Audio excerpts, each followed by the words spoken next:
Drama Satu Babak berpijak dari novel dangdut karya Putu Wijaya. Nisbi karya Amalia Rizky Fitriani.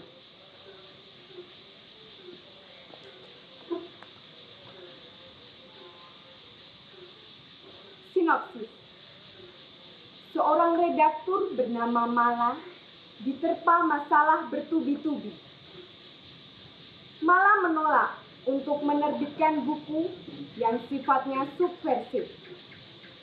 Meskipun dengan imbalan sejumlah uang yang mampu membantu menyelesaikan masalah krisis keuangan di kantornya.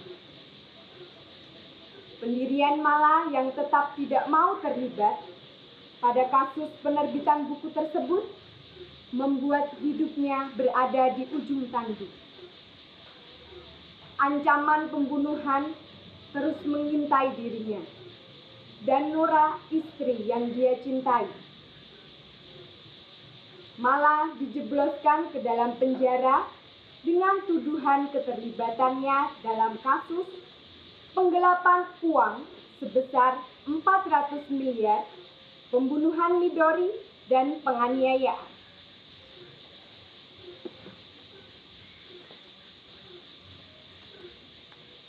Penokohan. Mala, seorang laki-laki berusia 30 tahun, bertubuh tegap dan tampan. Ia bekerja sebagai redaktur di sebuah media massa. Ia memiliki seorang istri bernama Nora. Mala dikenal sebagai seorang yang idealis, cerdas, dan anti kekerasan. Nora, seorang perempuan berusia 23 tahun, bertubuh ramping dan cantik. Ia berasal dari golongan kelas bawah dengan pendidikan yang rendah. Pernikahannya dengan Mala mampu meningkatkan derajat hidup keluarganya. Sifatnya kolot dan kekanak-kanakan. Ia memiliki gaya bicara yang spontan. Adam, seorang laki-laki berusia 30 tahun, bertubuh sedikit gempal. Adam adalah sosok yang licik dan rela melakukan apa saja demi uang. Ia adalah kerabat dekat Mala yang tega mengancam dan menjebloskan Mala ke dalam bui. Adam, seorang lelaki metroseksual dan seorang gay. Midori, seorang perempuan muda berprofesi sebagai artis yang panas. Ia memiliki penampilan yang sensual dan paras yang cantik. Midori sebagai sosok terpelajar yang pandai menyimpan rahasia pribadinya sebagai seorang aktivis. Midori sengaja bergaul dengan para pejabat untuk mendapatkan informasi bagi kelompoknya. Budi, lelaki berusia 25 tahun, bekerja sebagai wartawan di kantor Mala. Budi memiliki tingkah laku yang selengean. Penjual kaset, laki-laki usia parubaya, berkulit gelap, bertubuh kurus. Pemulung, laki-laki berbadan kurus, berambut gondrong, penampilannya lusuh. Selamat menyaksikan.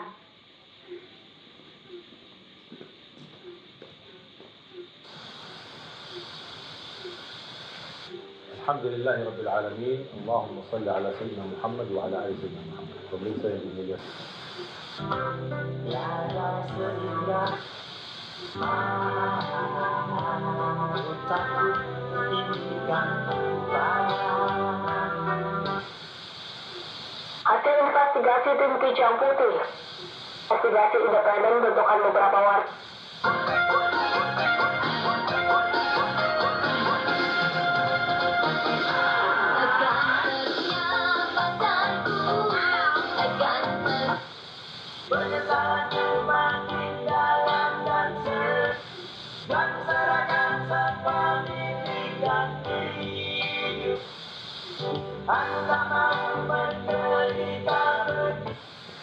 dan musibah, dikabulkan hajat. Adegan 1.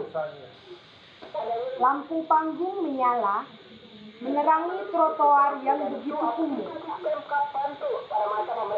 Trotoar sebagai tempat pesanggrahan pemulung dan lapak orang berjualan kaset-kaset bajakan. Radio pemulung masih berbunyi. Penjual kaset sedang membersihkan kaset-kaset dagangan dan pemulung sedang membuka bungkusan kudapannya. Seorang perempuan datang, membawa sebuah rantang berisikan sayur lodeh dan menjinjing tas berwarna merah bata. Penampilannya seperti tokoh Seroja dalam sinetron lawasan balada dangdut. Cincin emas bermata satu melingkari jari manisnya. Perempuan itu berhenti di depan kantor bersama dengan pemulung dan penjual kaset bajakan.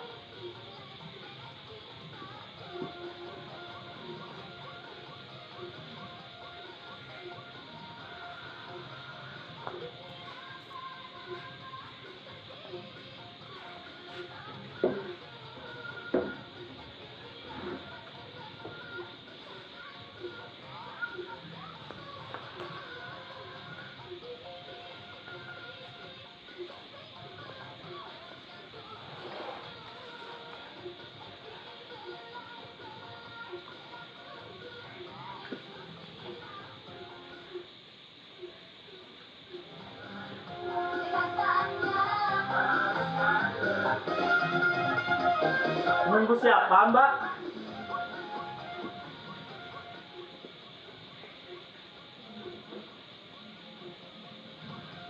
Suaminya mana, Mbak?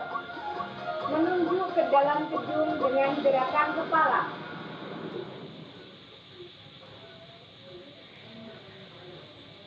Mbaknya tukang catering. Mengamati kaset dagangan. Mau beli kaset, Mbak? Mengambil sebuah kaset DVD. Mau dicoba dulu, Mbak?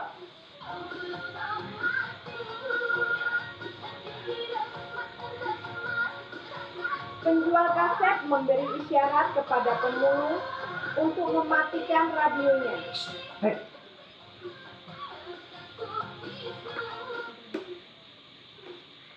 Nora memilih kaset Rhoma Irama dan mengganti lagu secara acak dan cepat, dari judul bujangan sampai rupiah.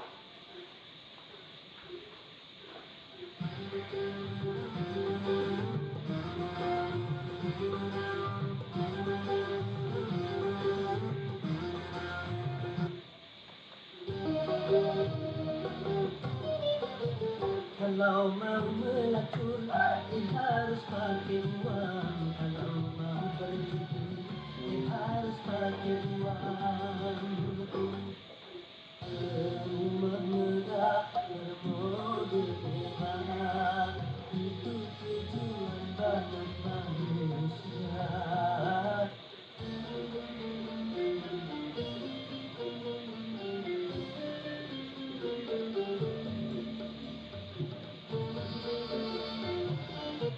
kenapa diganti-ganti lagunya? Ini mbaknya mau beli. Memangnya dia punya uang? Punya. Tenang aja, dia bakal dapat uang. Nanti habis nganter makanan. Kata siapa? Memangnya mbaknya ngomong gitu? Enggak. Cuman kan yang kayak gitu nggak perlu ditanya. Masalahnya sensitif, Mas. Ya karena sensitif itu harus jelas. Mbak, jadi beli nggak? Beli apa? Kaset.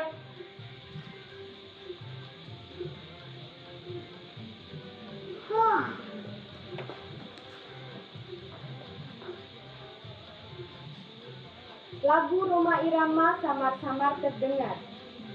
Adegan berpindah tempat di dalam kantor Mala.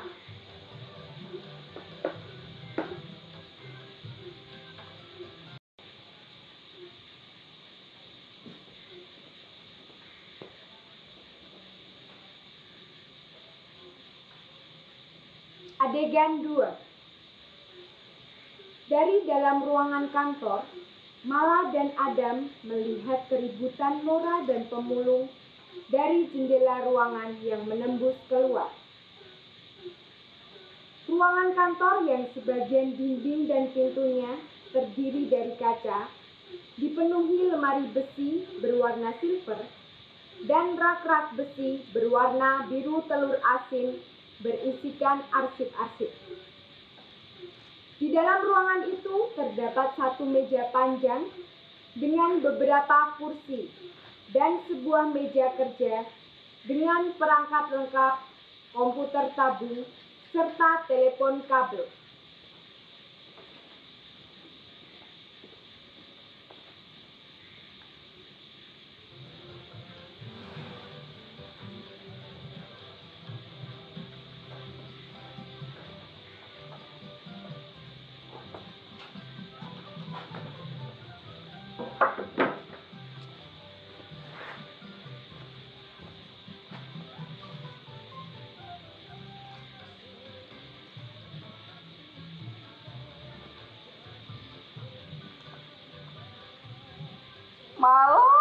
Malah. Ternyata perempuan seperti ini yang membuat kamu tunduk. Perempuan seperti ini bagaimana? Apa kamu tidak sadar? Pasangan adalah cerminan diri. Kamu itu tampan, masih muda, gagah, berkelas, cerdas. Pilihan masih banyak, kamu terlalu gegabah. Kamu belum tahu aja kan dia itu gimana? Tidak perlu tahu. Semakin aku tahu, semakin aku muak. Kalau kamu mau perempuan, bisa kan kontak Midori? Mencari perempuan lewat Midori. Dia cuma mau uangku saja. Midori lebih tahu seleramu. Paling tidak penampilannya ya tidak kampungan. Aku yang lebih tahu kebutuhanku. Tapi dia itu memang kampungan dari otak sampai penampilannya. Satu keluarga kolot semua, mata duitan semua. Susah ya kalau punya keluarga itu yang mentalnya kampung. Kamu bilang susah karena kamu cuma lihatnya dari luar. Apa kamu bisa jamin kalau perempuan dari Midori bisa buat aku bahagia? Bisa, aku jamin 100%. Midori akan kasih kamu servis yang pastinya oke banget lah. Dam, nikah itu bukan sekedar hawa nafsu, tapi juga tanggung jawab. Tanggung jawab. Menghidupi keluarga besar Nora adalah tanggung jawab.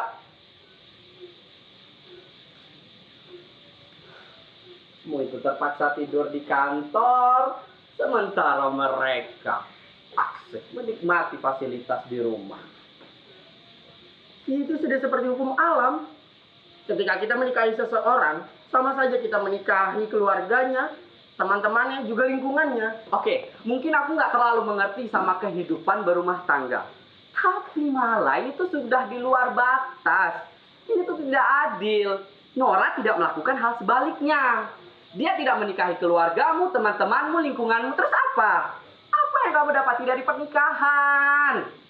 Kamu punya istri, tapi kerjaanmu tuh malah masturbasi. Di samping itu kamu harus bertanggung jawab atas anak yang Nora kandung tanpa tahu siapa bapaknya. Terus apa bedanya Nora sama perempuan-perempuannya Midori? Sama.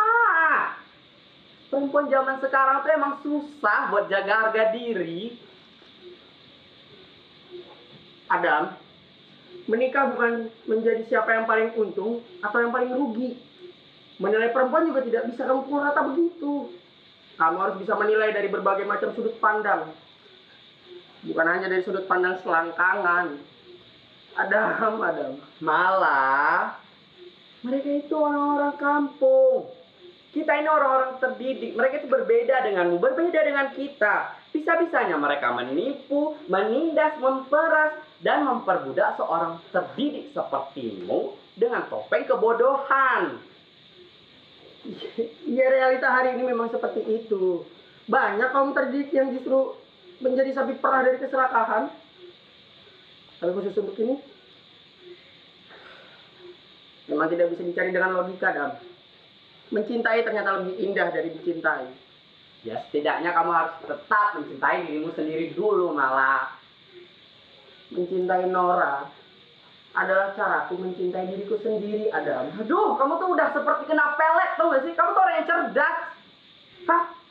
Gini, biar aku yakin. Gimana kalau kamu yang coba duluan? Karena aku gak suka perempuan. Kamu kan tahu lah selera aku gimana.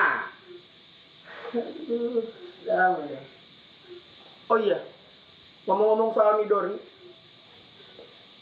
ada berita apa? Midori akan kemari. Dia bilang dia akan kemari dengan cepat dan kamu jangan kemana-mana. Aku dengar dia ada objekan kelas kakap gitu. Tapi berhubung aku sudah dengar, ya aku tetap minta bagian lah. Belum apa-apa udah nuntut bagian, Dam. Lah kamu sayang Midori kan? Kalau kamu sayang Midori ya kamu harus bantu dia dong. Polos saja kamu, Dam. Aku mau bantu, asal proyeknya jelas. Tidak aneh-aneh dan tidak pakai resiko. Alah, kamu tuh seperti tidak tahu bisnis saja. Semakin besar nominalnya, ya semakin besar lah tantangannya. Ini tuh tantangan, bukan resiko. Dan Aku bukan pebisnis. Aku cuma redaktur koran. Kalau sampai aneh-aneh, nama redaksi ini jadi taruhannya. ya jangan bawa nama redaksi, makanya independen. Jadi tidak akan merugikan siapa-siapa. Iya. Sekalipun aku tidak membawa nama redaksi, orang-orang di luar sana gemar sekali menelisik dan mengkait-kaitkan banyak hal yang tidak ada hubungannya. Mau sekeras apapun kita membantah, mereka hanya berpikir, alah, itu cuma alasan. Jangan percaya. Kamu tuh terlalu overthinking. Ini tuh permainan biasa. Kamu jangan terlalu berlebihan kayak Aku gitu. bukan berlebihan. Udah lah ya, terserah. I don't care. Pokoknya aku nggak peduli lagi. Aku mau permisi dulu. Midori bilang akan kemari. Kamu jangan kemana-mana.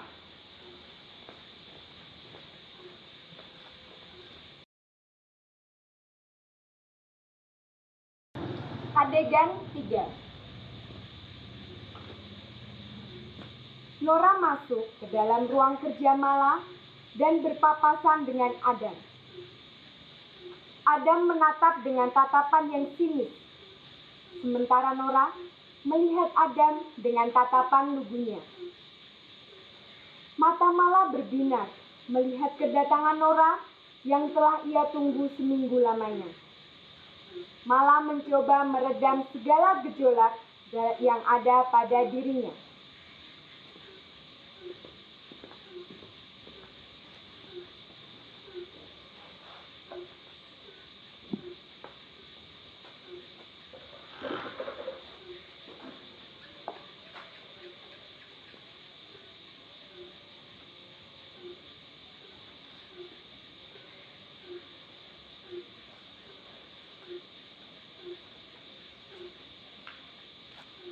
Nora, maaf seminggu ini aku tidak pulang. Banyak kerjaan di kantor. Tidak apa-apa, Pak. Kamu kenapa masih panggil aku, Pak? Aku ini suami kamu. Nora sudah terbiasa, Pak. Kalau diganti, nanti Nora harus menghafal lagi.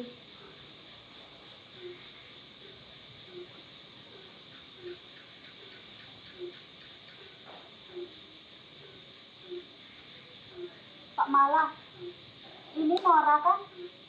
Iya, Buat Nora ya, Pak. Soalnya Nora tidak pernah punya foto. iya terserah kamu. Ambil aja. Terima kasih, Pak. Kamu bawa apa, Nora? Oh, ini sayur lodeh kesukaan Pak Mala. Pasti Pak Mala belum makan kan? Iya, belum. Sebentar, Pak. Nora cicipin dulu. Barangkali sudah tidak enak. Masih enak kok, Pak. Seharusnya kamu nggak perlu repot-repot membawakan ini. Kasih ya.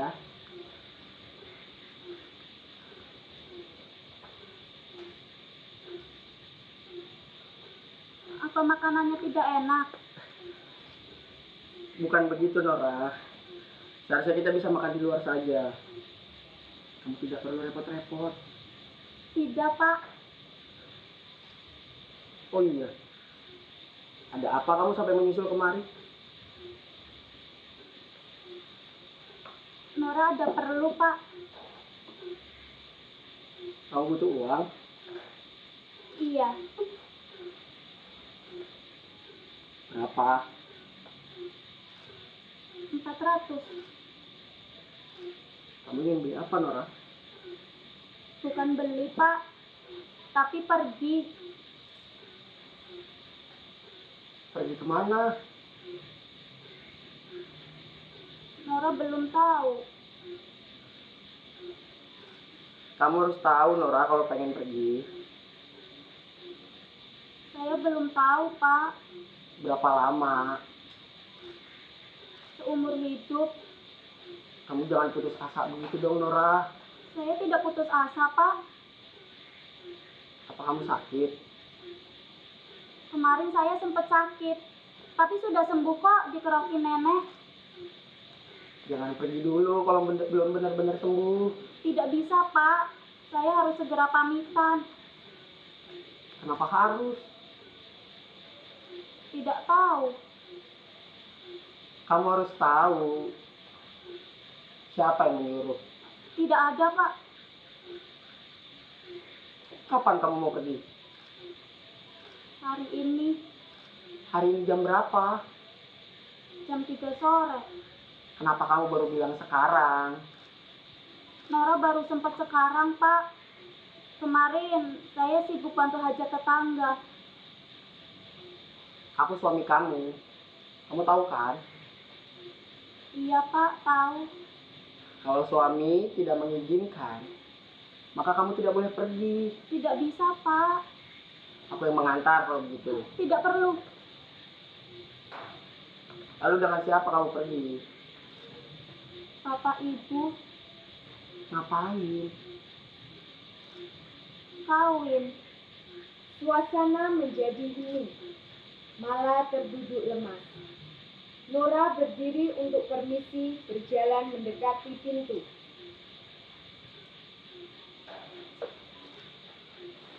Tunggu dulu, Nora. Kamu akan pergi kawin dengan siapa? Dengan Roni. Bapak sama Ibu bilang, kalau saya nikah dengan Roni, tanah warisan bisa diselamatkan. Warisan? Dari siapa? Tidak tahu.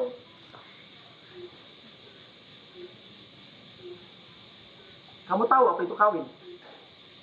Tahu? Tidak. Kamu tidak tahu. Begini, Nora. Kawin berarti kamu harus menikah dengan laki-laki. Kamu akan bersetubuh dengan dia. Selama kita menikah, aku tidak pernah menggaulimu. Walaupun sebenarnya ingin. Nora, aku melakukan itu semata-mata aku menghargaimu. Menjaga janin yang sedang kamu kandung. Walaupun sampai sekarang aku tidak tahu siapa bapaknya. Siapa yang hamil, Pak? Kamu? Nora tidak jadi mengandung. Jadi sebenarnya kamu tidak mengandung? Tidak kok. Kan sudah lama. Pak Mala baru tahu. Tidak jadi atau tidak pernah? Tidak pernah kok disuruh jadi. Jadi kamu belum pernah begini sama laki-laki lain? Astagfirullah, Pak. Istighfar. Pak Mala ini pikirannya kotor sekali. Cici. Berarti kamu masih perawan? Masih, Pak. Tapi sekarang kamu benar-benar mau kawin. Apa kamu suka Ron? Tidak. Kamu lebih suka aku atau Roni? Pak Mala. Lalu kenapa kamu tetap ngotot mau pergi? Nora, begini.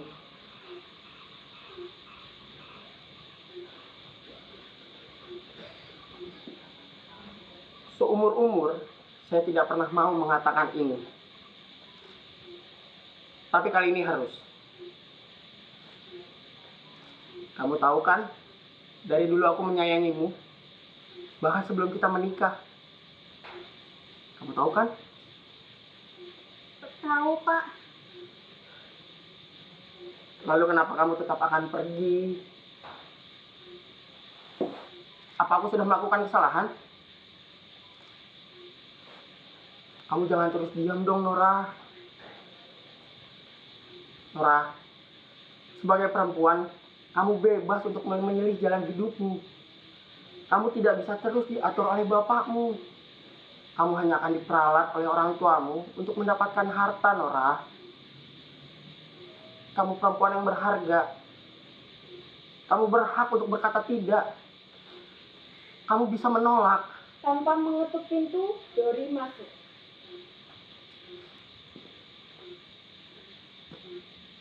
Adegan 4. Mala menghentikan ceramahnya. Nora mengamati Dori dari ujung kaki sampai ujung kepala. Midori atau Dori, seorang artis panas. Ia memiliki paras yang cantik, penampilannya sensual dan kekinian. Midori masuk dan melepaskan pakaian outernya. Nora melihat tanpa berkedip. Midori tidak menganggap kehadiran Nora. Ia tanpa basa-basi mengutarakan tujuannya datang ke kantor Mala. Midori mengecup kedua pipi Pak Mala dan memeluknya sebagai ganti jabat tangan.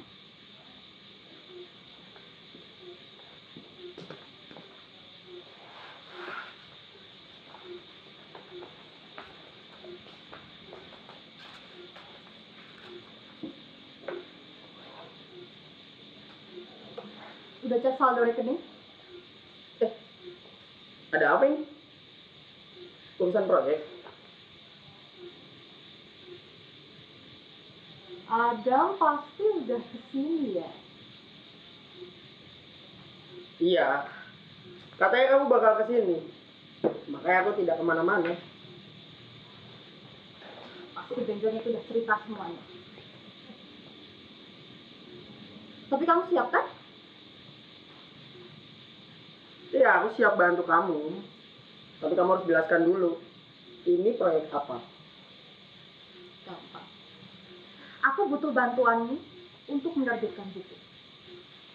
Buku. Siapa? Profesor Kon. Kamu kenal dia? Profesor Kun? Laki-laki tua yang punya pemikiran eksentrik itu? Tidak. Aku tidak bisa menerbitkan tulisannya sembarangan. Sembarangan bagaimana? Dia seorang akademisi. Pikiran dan tulisannya pasti terarah. Memangnya apa yang dia tulis? Di negara ini banyak orang yang pintar, tapi yang punya akal sehat, hati nurani, dan integritas itu sedikit. Pikiran profesor pun terlalu liar dan tulisannya sangat subversif. Iya, lalu kenapa? Ini dari pemikirannya ia punya misi terselubung. Aku pernah mengikuti acara seminar yang pembicaranya adalah Profesor Kun. Dari seminarnya ia punya pandangan sendiri tentang bentuk negara ini. Negara Serikat? Itu kurang lebih begitu. Beberapa pandangannya memang menarik. Hanya saja itu belum tentu bisa ditangkap begitu saja oleh orang awam. Efeknya justru seperti mendoktrin, mencuci otak. Lah, persetan. Apapun akan aku lakukan asal uangnya besar. Berapa sih uangnya? Besar banget. Minimal kamu bisa tanam saham atau beli pulau. Gila. Ini politik praktis. Ngapain kamu main-main sama politik? Tapi kamu siap kan?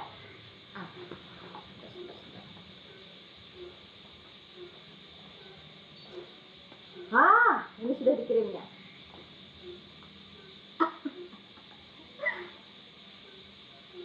Bangsat. Kemarin bilangnya 500, sekarang jadi 400. Siapa yang mengirim? Anak buah profesor kan. Simpatisan. Tidak ada nama. Dan kamu pun tidak akan pernah tahu. Mereka betul-betul merencanakan ini semua. Aku tidak mau ikut. Kita bisa dianggap sebagai orang-orang yang menentang pemerintah. Kembalikan uang itu, bagaimanapun caranya. Malah, ini harus cepat. Besok harus sudah jadi. Aku tidak mau terlibat, Midori. Lagi pula aku bukan penerbit. Buat penerbitan sendiri. Apa yang kamu butuhkan? Tinggal bilang. Midori, jelas saja tidak ada penerbit yang mau menerbitkan tulisannya. Tulisannya Sarah. Walaupun terbit, bukunya pasti akan dibredel.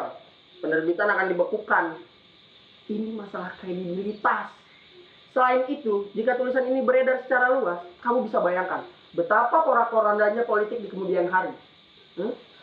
Perebutan jabatan dan wilayah makin tak terelakkan. Semua orang akan merasa berhak atas apapun yang mereka inginkan. Dan pemerintahan tidak akan lagi digubris. Tidak lagi punya kekuatan untuk mengatur. Bukannya memang seharusnya seperti itu? Kita punya hak kita masing-masing dan tidak perlu ada yang ikut campur, apalagi pemerintah. Untuk urusan penerbitan, buat yang kecil-kecilan aja. Kalau dicekal ya udah, barangkali memang tujuannya. Kita turuti aja lah untuk keselamatan dan kesejahteraan kita semua. Kalau kamu bilang masing-masing dari kita punya hak, seharusnya kamu tidak bisa memaksaku untuk menerbitkan tulisan ini. Aku tidak sepakat dengan Profesor Kun. Malah, kamu seorang wartawan dan jurnalis. Kamu sudah terbiasa menulis, bahkan menerbitkan berita walaupun kamu tidak sepakat dengan yang dibicarakan narasumber. Kenapa sekarang jadi sulit sih? Kamu tinggal tutup mata dan terbitkan, semua akan baik-baik saja. Aku tetap tidak mau terlibat. Kata-kata itu tidak ada dalam kamus mereka. Karena kamu sudah tahu rencana mereka, maka kamu sudah terlibat. Kita sudah terlanjur basah malah. Terlanjur basah bagaimana? Aku belum memulai apa-apa. Aku tetap tidak akan terlibat. Aku tidak ingin merugikan kantor ini. Malah, kamu harus ingat berapa banyak wartawan di sini yang harus kamu bayar. Berita-beritamu itu tidak cukup laku di pasaran. Mereka terus mencari berita, menulis, dan tidak ada yang membaca. Tidak ada yang bisa digunakan untuk mengganjal perut mereka. Ini bukan hanya soal kamu, malah kamu jangan egois. Karyawan di redaksi ini juga perlu menyambung hidupnya. Aku tahu kondisi krisis ini. Tapi sebagai wartawan, aku menolak uang kotor. Kamu terlalu takut malah. Bukannya wartawan kebal hukum. Wartawan akan selalu dilindungi. Sok tahu kamu. Untuk menjalankan tugasnya wartawan memang dilindungi. Tapi di luar itu, kita sama aja. Siapapun yang melakukan tindak kriminal sudah seharusnya dihukum. Sekalipun itu presiden. Kamu benar nih, Don. Aku memang terlalu takut. Aku takut mengorbankan orang lain yang tidak bersalah. Nah, justru dengan ini, kamu akan menolong banyak orang. Kamu pasti sadarkan berapa banyak korban dari politik hari ini. Kamu hanya tinggal melangkah satu kali saja dan semua orang akan tenang. Jangan menghasutku, Midori. Dari ucapanmu kurasa tidak ada yang masuk akal. Coba, kamu bayangkan. Di hari ini, manusia mana yang mau mengorbankan uangnya kalau bukan untuk mendapatkan lebih dari yang mereka beri? Manusia macam apa? Apakah Profesor Kun seperti tangan dewa? Kurasa tidak.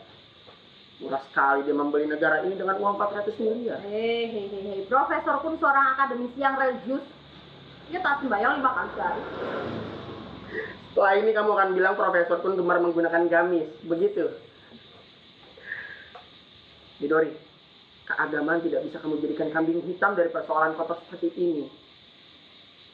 Sudahlah Midori, pilihanmu adalah mengembalikan uang ini atau memberikannya ke Adam. Mengembalikannya sangat tidak mungkin. Motor ada. Alah, belum apa-apa tuh mulutnya udah becek. Sudah Midori, aku betul-betul tidak mau terlibat proyek ini. Jalan kamu malah. Uang itu sangatlah penting. Aku tidak mau tahu. Uang itu harus aku dapatkan dengan cara apapun.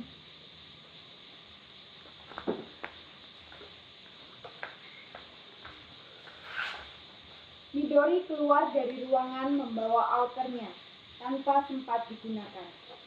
Ia menutup pintu dengan kasar.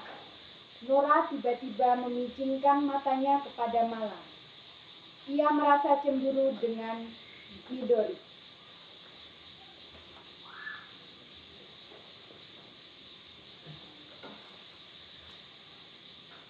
Siapa, Pak? Midori, Dia minta uang. Kenapa Bapak tidak kasih? karena uang yang diminta bukan milikku. Dia marah, Pak. Kenapa tidak dikejar? Sudah, biarkan. Nanti juga sembuh sendiri. Pacar baru. Sampai saja Bapak jarang pulang. Bukan, Nora. Jujur saja, Pak. Tidak apa-apa. Demi Tuhan, bukan.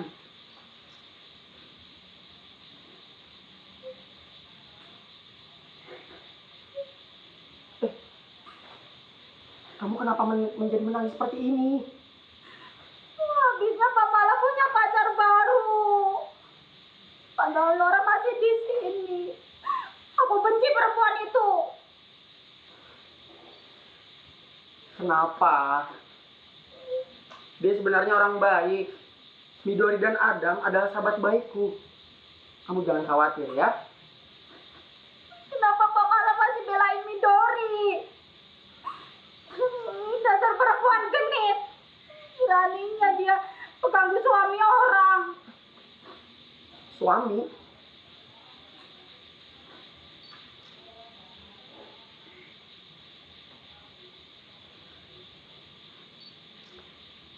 Pak Bala suami Nora.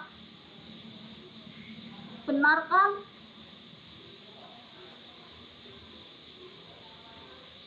Nora memang bukan anak sekolahan. Tapi Nora tidak bodoh. Awas saja kalau dia sampai datang lagi. Katanya kamu mau pamit. Nggak jadi. Tidak. Saya di sini saja. Saya harus berjaga-jaga. Hei Pak Mala, jangan kurang ajar ya Pak. Telepon kantor Mala berbunyi nyaring. Mala bergegas mengangkatnya. Halo?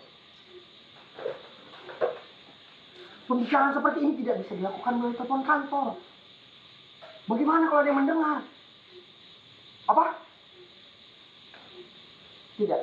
Aku tidak bisa terbitkan buku itu. Sekali tidak, tetap tidak. Kamu yakin akan berikan ke Adam? Aku tidak betul-betul serius mengatakan itu tadi. Kita hanya punya satu pilihan, yaitu mengembalikan uang itu. Halo? Halo? Dengar, ini bahaya. Uang ini harus dikembalikan segera. Kalau kamu tidak mengembalikannya, biar aku yang... Halo? Halo? Sat. Mala mengambil gawai, dompet, dan kunci motornya. Ia bergegas keluar dari ruangan. Nora, kamu tunggu di sini dulu ya. Pak Mala mau ketemu Midori. Bukan. Hanya ada sedikit urusan. Pak Mala, tunggu. Nora lapar. Kamu mau makan apa, Nora? Biar nanti saya belikan. Mie tek-tek 2. Bungkusnya pakai daun pisang, jangan pakai plastik. Sudah? Cabenya 4, Pak. Mala keluar dari ruangan dengan tergesa-gesa.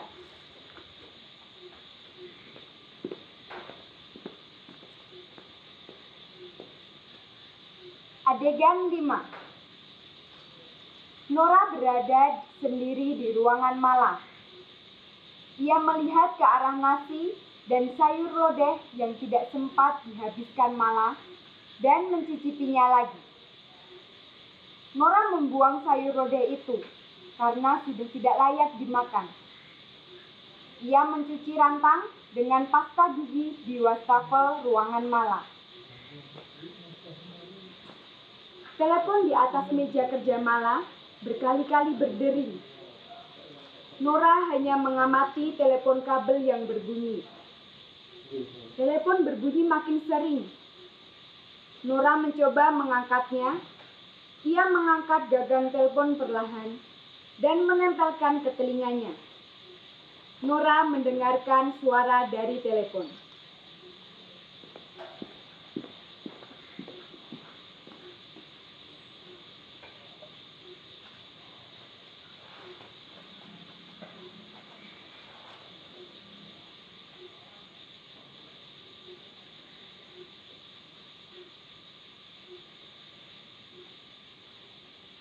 Pak Malanya tidak ada. Lagi keluar. Beli mie tek-tek. Duh, kamu ngomong apa sih? Susah banget. Saya nggak paham. Saya, Nora. Coba ngomong lagi tapi pelan-pelan. Kok malah marah-marah sih, Isti?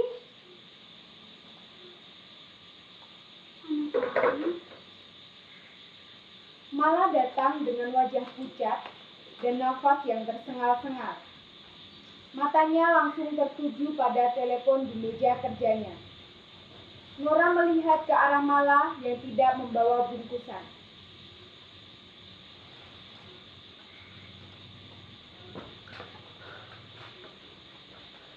Iya. Mereka benar-benar memikirkan semuanya. Pak, mie tek-teknya mana? Tadi naik kapan kemarin? Iya, dia bunyi terus. Mie tek-teknya nggak jual ya, Pak? Kamu angkat? Karena berisik akhirnya saya angkat. Pak, mie tek-teknya habis. Siapa yang telepon? Tidak tahu. Pak Mala, mie tek-teknya mana? Nora sudah tanya berkali-kali. Pak Mala memang sudah tidak peduli lagi sama Nora. Maaf Nora. Mie tek-teknya sedang libur jualan. Bohong. Nora lapar. Ya sudah. Kita makan sayur lodeh sama-sama ya.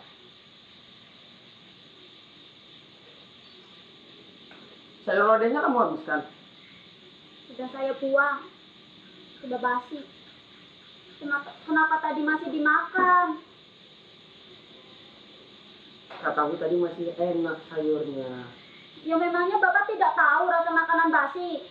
Kalau Bapak sakit bagaimana? Kalau Bapak sakit, siapa yang biayain kehidupan di rumah? Saya pesankan yang lain. Tidak usah. Nora tidak mau yang lain. Kamu lapar kan? Tidak jadi. Nora capek. Jangan diganggu. Suasana hening. Nora masuk langsung menuju ruang istirahat malam. Ruang istirahat berada di sebelah ruang kerja yang tersekat rak-rak arsip. Kamu serius? Saya sudah tidur.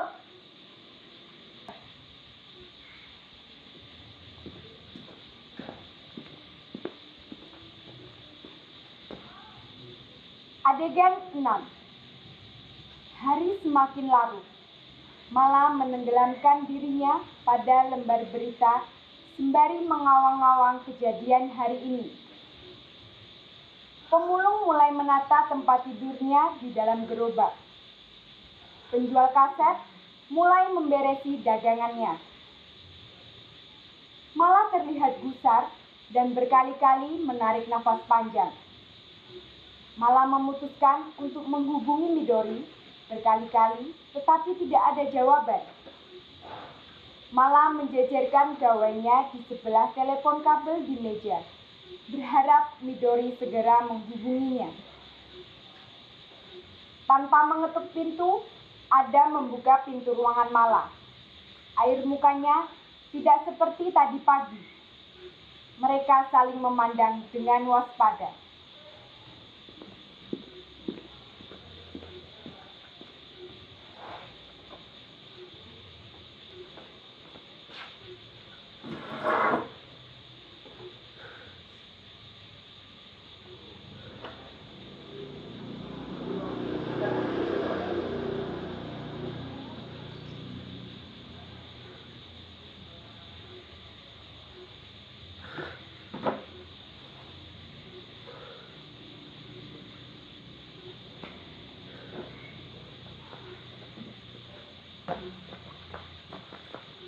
Malah,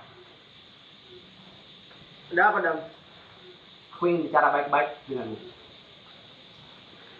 Semua ini harus cepat. Ini kesempatan yang kita tidak dapatkan 2 kali. Kamu masih mau ngebahas proyek itu?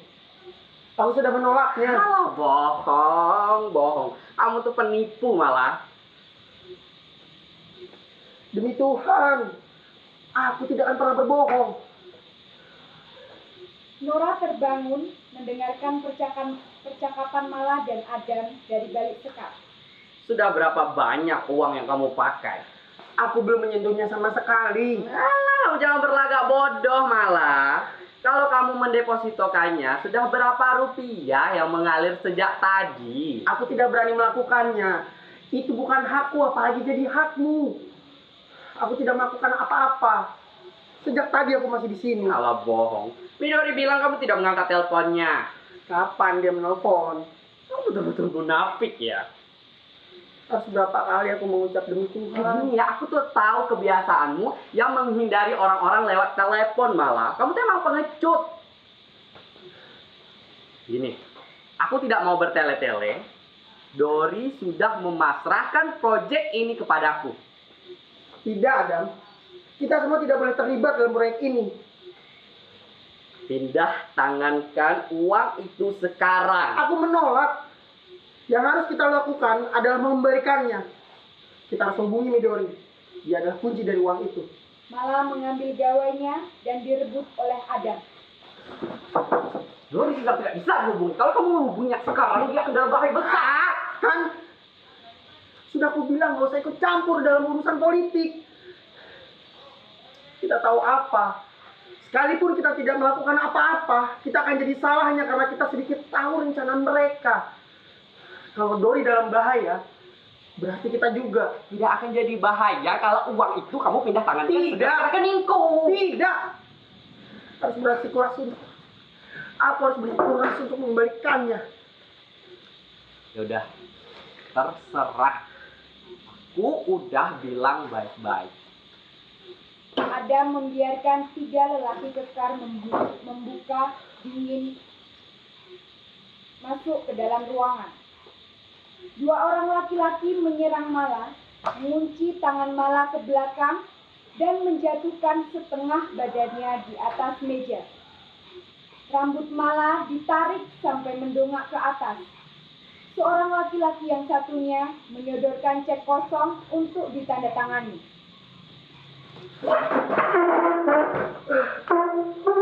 Aku sudah bilang baik-baik, tapi kamu tetap menolak.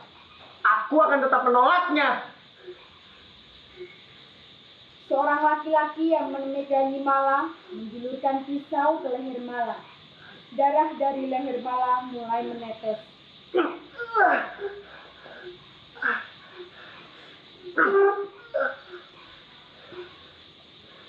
Aku Aku sudah bilang baik-baik, tapi kamu tetap menolak. Aku akan tetap menolaknya.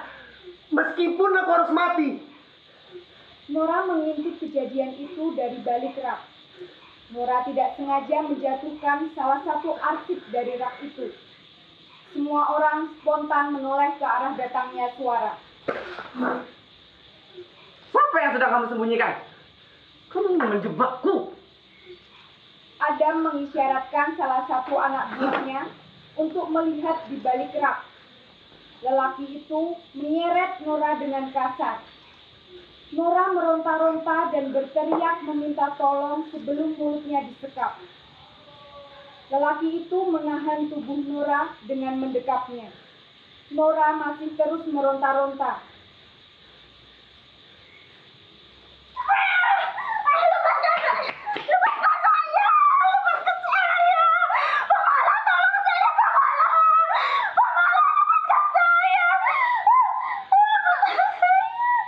Suara teriakan Nora terdengar sampai keluar. Seorang pemulung terbangun dari tidurnya, menoleh ke arah datangnya suara dan mengabaikannya. Aku akan tetap menolak meskipun harus mati. Bagaimana kalau ini? Malah menatap dengan mata nanar ke arah Nora yang terus meronta. Iya. Baik. Aku akan tanda tangani. Tapi lepaskan dulu Nora. Tanda tangani dulu, baru habis itu Nora aku lepaskan. Malah memberi isyarat bahwa ia akan menandatangani cek kosong itu. Salah seorang algojo mengepalkan pulpen di tangan kanan Mala. Mala menandatanganinya. Adam mengambil cek itu dan pergi bersamaan dengan ketiga lelaki algojo. Nora meringkuk ketakutan di sudut ruangan. Rambut dan bajunya berantakan. Mala mencoba mendekati Nora sembari menahan darah yang mulai mengalir di lehernya.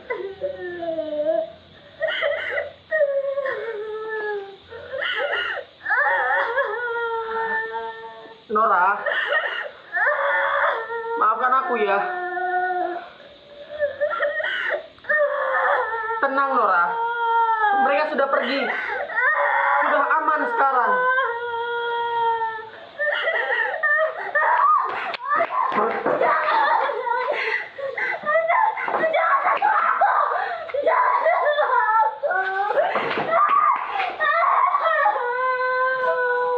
Nora terus menghindari Mala yang mendekatinya.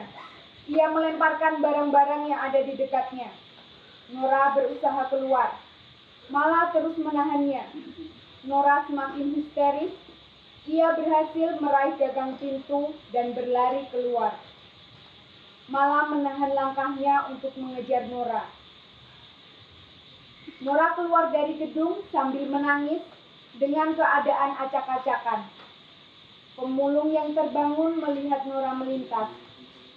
Di dalam ruangan, Mala melihat ke cermin, mengambil obat merah dan kapas di kotak obatnya. Mala mengobati lukanya sendiri. Sesekali Mala mengerang kesakitan dan meluapkan amarahnya. Pemulung terbangun lagi dan menengok ke arah datangnya suara. Fade out.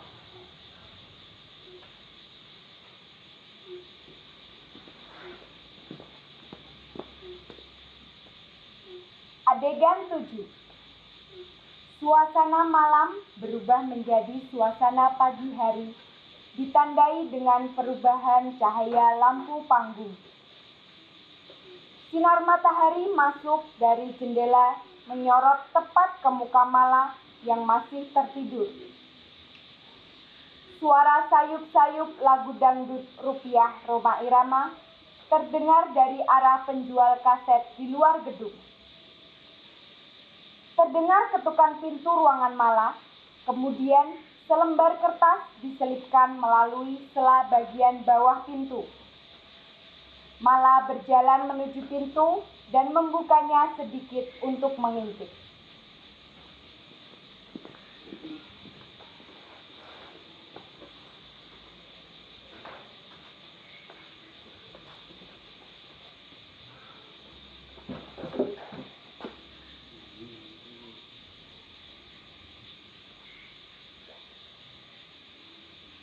Siapa?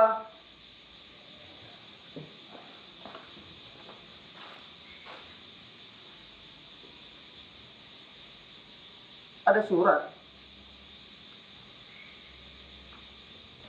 Lagi surat kaleng. Serahkan atau mati. Serahkan. Serahkan apa lagi? Sia-sia. Kenapa aku jadi terlibat? Budi, salah seorang wartawan di kantor redaksi Mala, mengetuk pintu terburu-buru dan langsung membuka pintu tanpa menunggu jawaban Mala. Ia masuk dengan menggenggam sebuah koran.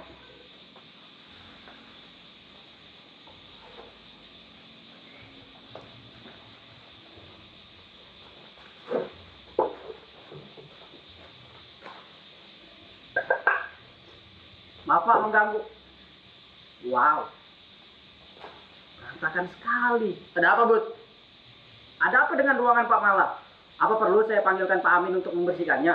Tidak perlu. Saya bisa bereskannya nanti. Seperti sedang terjadi perampokan. Bagaimana, Budi? Udah. Tidak usah pedulikan ruangan ini. Oh iya Pak. Maaf.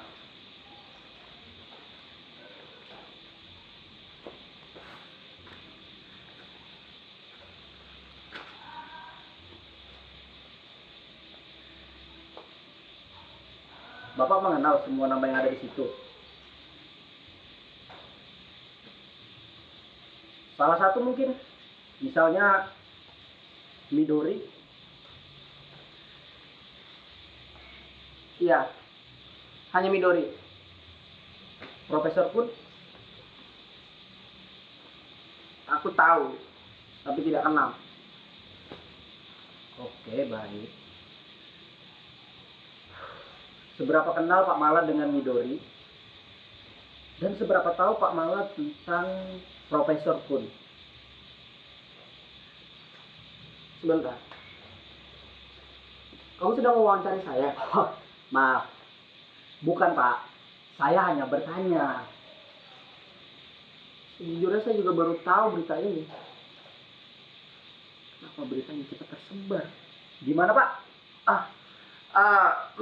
Maksud saya, ada apa dengan berita ini? Sampai kamu harus terburu-buru untuk memberitahu saya. Pak, ya jelas saja lah. Ini berita nasional. Uang 400 miliar hilang secara misterius. Kepemilikannya tidak diketahui. Tokoh-tokoh yang terlibat juga bukan orang main-main pastinya. Bagaimana Pak? Sebagai redaktur, masa Bapak diam saja melihat kasus ini? Bukan diam. Saya sedang berusaha berpikir. Berita ini sudah ramai sejak tadi pagi. Nah, saya baru saja diberi tugas untuk mewawancarai Pak Adam untuk kasus ini. Apa urusannya dengan Adam? Ya saya juga kurang tahu sih Pak. Bu Tuti yang menyarankan saya begitu. Oh, mungkin karena Pak Adam dekat dengan Midori. Lalu kamu akan menemui Adam. Ya tadi sempat bertemu ya, cuman nggak lama. Nah sekarang saya harus masih mengejar Profesor Kun dan Midori. Terus, apa yang akan kamu gali dari mereka berdua? Hubungan antara mereka berdua Pak. Kalau kamu tanya begitu, jawabannya pasti tidak ada. Midori seorang artis, sedang Profesor Kun orang akademisi. Bentar. Mereka berdua katanya punya yayasan nurani Pak. Yayasan. Coba. Nah, di situ ada Pak. Coba cek. Bukan itu masalahnya. Ya, lalu apa Pak? Bisa saja Midori hanya digunakan sebagai etalase profesor untuk mencari dana. Mungkin Midori bahkan tidak tahu apapun soal yayasan. Oh, iya sih. Oh, mungkin bisa jadi sebaliknya malahan. Midori yang memanfaatkan profesor. Soalnya Midori mungkin saja nih, bukan hanya bintang film panas, Pak. Gimana? Mungkin saja. Tetapi semua perlu bukti. Kita bukan koran kuning, Bud. Jangan asal kasih spekulasi kamu. Kamu terpengaruh agen-agen yang memberikan tajuk itu. Kita tidak menjual sensasi. Pak, justru itu yang sedang laku di pasaran. Kamu jangan asal tubruk. Cari dulu referensinya. Kamu seperti hendak menembak dengan pistol kosong. Bapak ikut yayasan itu. Saya kira yayasan itu sudah pernah diperingatkan untuk membubarkan diri. Bapak pernah dengar? Saya tidak terlibat dengan yayasan itu, tapi saya pernah dengar beritanya. Nah, berita yang beredar, orang-orang di dalamnya adalah orang-orang yang sakit hati. Mereka punya ide lain tentang bentuk negara ini, bentuk negara serikat. Bukan. Menurutku lebih kepada efeknya. Makar, Pak. Menurutmu itu makar? Ya kan saya hanya bertanya. Kamu bertanya seolah-olah saya ini adalah salah satu anggotanya. Ya mungkin saja Bapak tahu, Bapak kan dekat dengan Midori. Iya, tapi bukan berarti saya tahu semua tentang Midori. Tapi Bapak tahu kan di mana Midori? Tidak tahu? Ada yang bilang Midori sedang di luar negeri. Tidak, dia masih di sini. Nah, katanya Bapak nggak tahu, tapi sekarang Bapak bilang dia tidak di luar negeri. Bukan begitu. Maksud saya tidak tahu persis dia di mana. Tapi dia jelas tidak sedang di luar negeri. Ya kamu cari aja hotel-hotel di kota ini. Pak, bentar Pak. Leher Bapak kenapa? Kok seperti terkena pisau? Ah, enggak, bukan apa-apa. Apakah ada yang mencoba mengancam Bapak? Tidak ada. Tidak mungkin. Apa perlu kita lapor polisi? Tidak perlu, tidak ada saksi mata. Berarti benar ada yang mengancam Bapak. Bukan begitu juga maksudnya. Pak, saya ini wartawan. Saya mengerti gerak-gerik kebohongan seseorang. Udahlah. Ini urusan pribadi. Hanya salah paham saja. Ini tidak ada hubungannya dengan uang 400 miliar itu kan, Pak? Ya, jelas tidak ada, Bud. Benar-benar menyebalkan kasus ini. Tidak ada titik terang yang saya temukan. Saya seperti dilempar ke sana, kemari. Sana kemari. Jadi maksud kamu, sebelumnya kamu sudah bertemu dengan orang lain? Oh sudah. Sebenarnya juga kedatangan saya kemari adalah jawaban dari Pak Adam. Pak Mala katanya lebih tahu. Semuanya bagaimana? Terlibat sedikit saja pun tidak. Pak, nama Bapak saya terdengar sebagai orang yang terlibat secara tidak langsung. Tapi respon Bapak ketika menjawab seperti orang benar-benar yang tidak tahu. Iya, saya memang benar tidak tahu. Apa luka di leher Bapak juga ada kaitannya dengan Pak Adam? Pak Adam seperti menjerumuskan saya dan menyudutkan Bapak. Semua orang kini sedang menyalahkan Bapak. Seharusnya Bapak sadar. Bud, kamu ada di pihak siapa? Saya. Ya saya memihak kebenaran, Pak. Iya, tetapi kamu tahu kan kebenaran itu bertumpuk-tumpuk. Maksud Bapak? Begini, setiap sudut memiliki kebenarannya sendiri. Setiap orang punya alasan untuk membenarkan diri dan kepentingannya. Nah, kamu memilih sudut yang mana?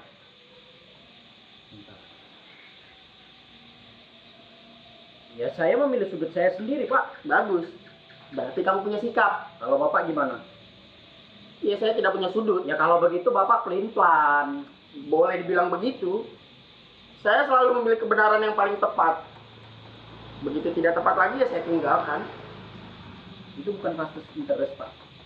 Tergantung dari mana dan bagaimana kamu menilainya. Kalau masalah Dori dan Profesor Kun, Kenapa kamu masih tanyakan itu lagi? ya saya hanya memastikan bahwa Bapak benar-benar tidak terlibat. Kamu masih berpikir aku ini terlibat? Iya.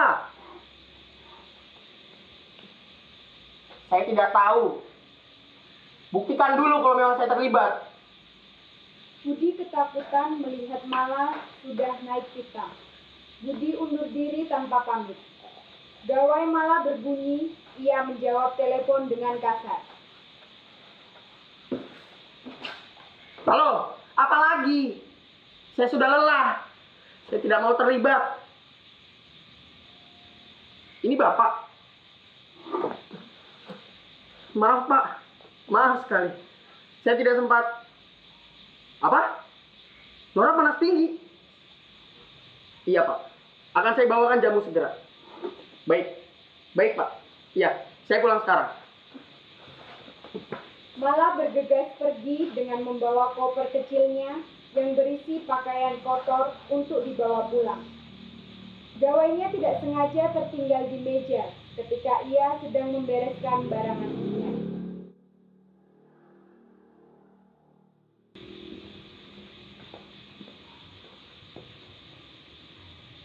Adegan 8. Malam hari, lampu ruangan kantor remang-remang diterangi cahaya dari jalan luar menembus jendela yang terbuka. Midori menyelinap ke kantor Mala secara hati-hati. Ia berjalan menuju ke ruangan istirahat Mala.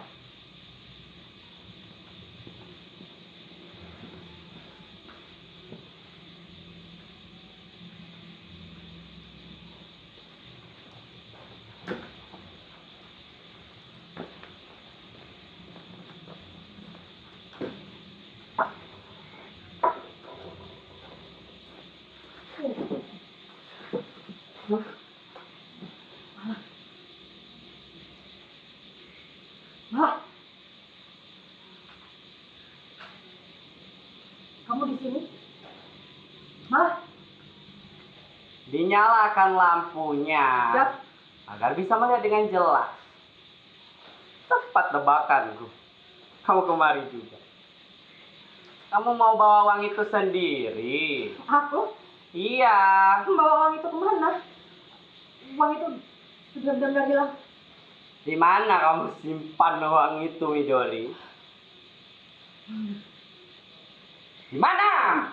Aku tidak tahu, Dan. Bohong! Uang itu menghilang tiba-tiba. Bohong, aku tahu itu hanya Aku permainanmu. berani sumpah.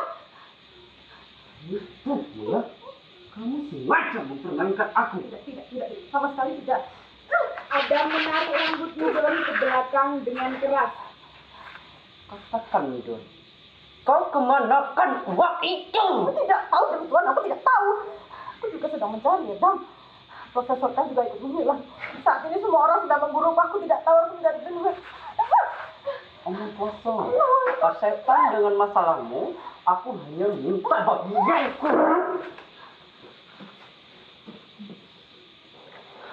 Kita sudah berteman lama. Aku tidak akan pergi sebelum masalahku selesai. Dan kamu sudah tahu itu. Kita sudah lama berteman. Dan kamu pasti tahu aku tidak mungkin memperjuangkan sesuatu hanya untuk diriku sendiri. Uang itu akan aku berikan. Alasan orang pelente. Kamu itu sama seperti teman-teman pejabatmu itu. Sikap kalian juga mirip sekali. Anjing kamu, Dam. Sejak awal seharusnya aku tahu terlibatkanmu. Adam tersenyum licik dan bersiap menusukkan pisau tepat di pinggang Midori. Mala masuk ke dalam ruangan untuk mengambil gawainya yang tertinggal. Adam, Malah, aku malah. aku benci adegan kekerasan. Hubungi polisi, Midori mati. Oke. Mana mungkin Banci sanggup membunuhmu? Jiwa perempuanmu tidak akan ampuh. Lihat tanganmu bergetar. Jiwaku memang jiwa perempuan. Tapi tanganku masih tangan laki-laki. Tangan ini masih tangan laki-laki, ragaku masih raga laki-laki, dan tenagaku juga tenaga laki-laki. Adam, letakkan pisaumu. Kita bicara baik-baik. Aku tidak suka melakukan kekerasan. Tidak akan sampai kalian mengatakan di mana kalian sembunyikan uang itu. Jika Midori tidak tahu, berarti uang itu tidak ada di antara kita. Tidak mungkin. Adam, berhenti. Aku mohon. Mala berjalan mendekati Adam, menurunkan tangan Adam yang mengacungkan pisau ke arahnya dan memelintir tangan Adam sampai pisaunya terjatuh. Mala dengan sigap mengikut rahang Adam hingga terjatuh ke belakang.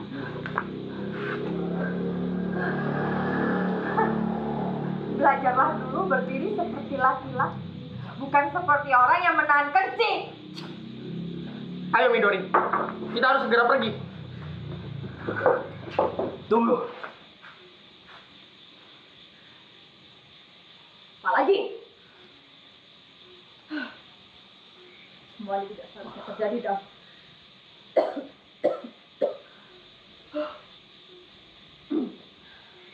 minta maaf atas semua yang terjadi.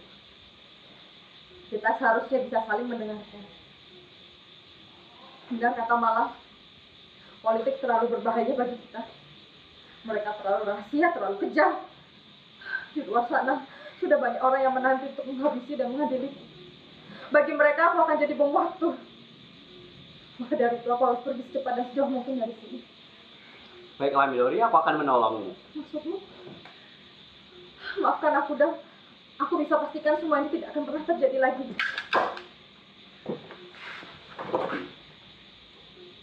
Ya, sudah aku maafkan. Kita impas sekarang.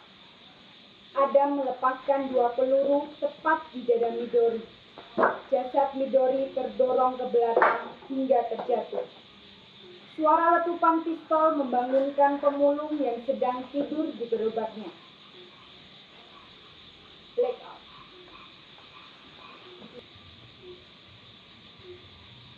Adegan 9. Siaran radio pemulung terdengar menyiarkan sebuah berita pembunuhan dan penganiayaan. Radio tergantung di pegangan gerobaknya. Lampu menyala menerangi trotoar dan kantor Mala yang masih ditandai dengan polis lain.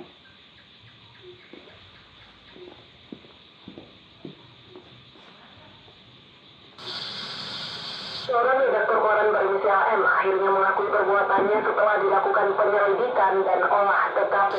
Yang bersangkutan dikatakan dia sebagai tersangka dalam kasus pembunuhan dan penganiayaan yang dilakukan di dalam kantornya sendiri.